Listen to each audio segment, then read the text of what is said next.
Welcome back to Nerd Stuff and Things Season 2. Now, I know it's been a minute since I have uploaded any videos, but rest assured, I am still here and we are still moving.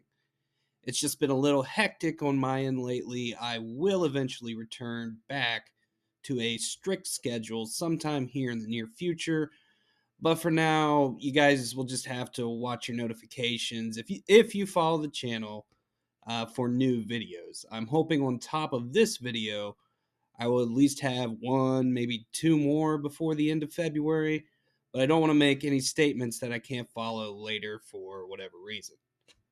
So stay tuned, more videos to come, and with that, let's get into it. Last season, we did a version of the Fictional Weapons Explained segment that was a versus. We looked at the magical twin blades of Eternia. But today we're putting away the sparkles and picking up the raw iron.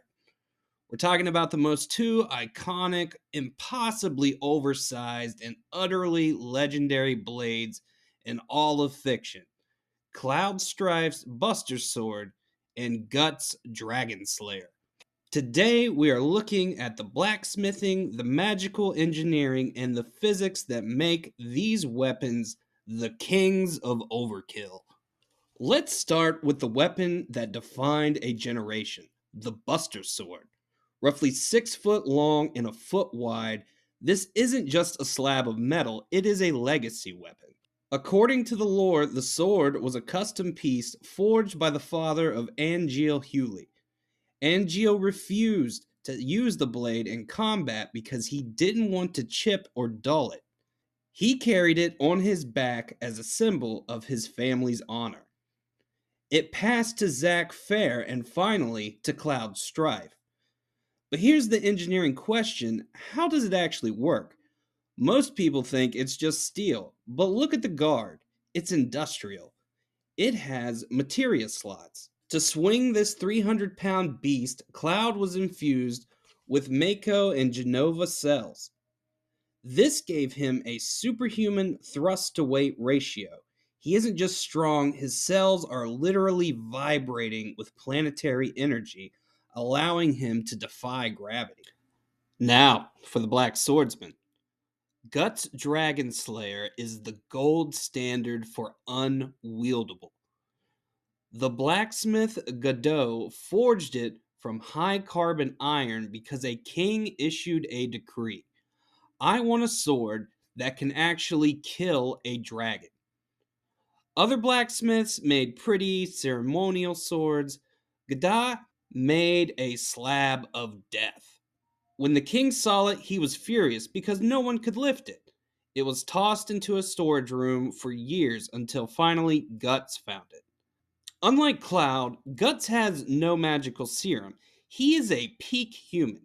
To wield this, Guts relies on mechanical leverage and a prosthetic arm with a magnet. It's not a cutting weapon, it's a crushing weapon. If Guts hits you with this, he doesn't just slice you, the kinetic energy turns your bones into dust before the edge even touches your skin. Alright, let's talk about upgrades now. Cloud's Buster Sword is a magical antenna. If he slots a lightning materia, that slab of steel becomes a lightning rod. If he slots added effect plus poison, one scratch from that 6-foot blade means you're dying from the inside out. It turns a sword fight into a tactical RPG battle. Guts, on the other hand, has a cursed upgrade. Because he has spent years slaying demonic apostles, the sword has been bathed in their blood.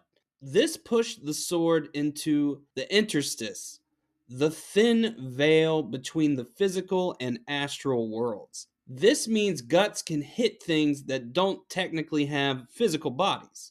If Cloud used a mirror materia to create illusions, the Dragon Slayer might just slice through the magic itself. So who wins? To be fair about this, I've broken the rounds down by category or subject, and the first round we're talking durability. The Dragon Slayer wins for durability. It is a solid hunk of iron.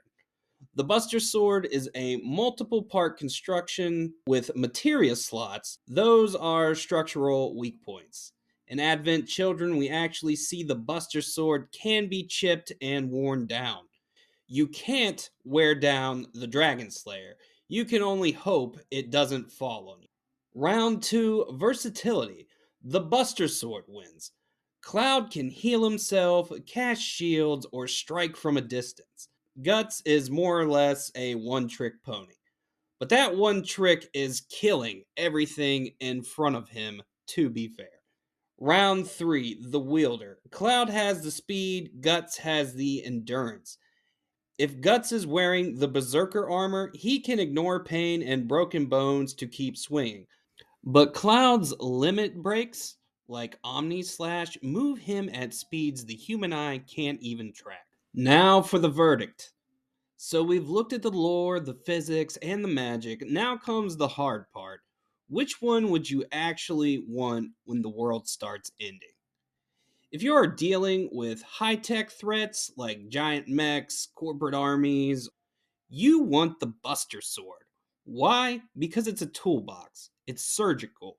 With a materia system, you can adapt. You aren't just swinging metal, you are manipulating the laws of nature. It is the ultimate weapon for a soldier who needs an answer for everything. But if you're dealing with primal horrors, things that don't obey the laws of physics, demonic legions, or enemies that just won't stay dead, you want the Dragon Slayer. There is no strategy with this blade. There is only erasing what is in front of you. It's the ultimate weapon for a survivor who knows that sometimes magic and tech fail, and all you have left is a 400-pound slab of iron and the will to keep swinging it.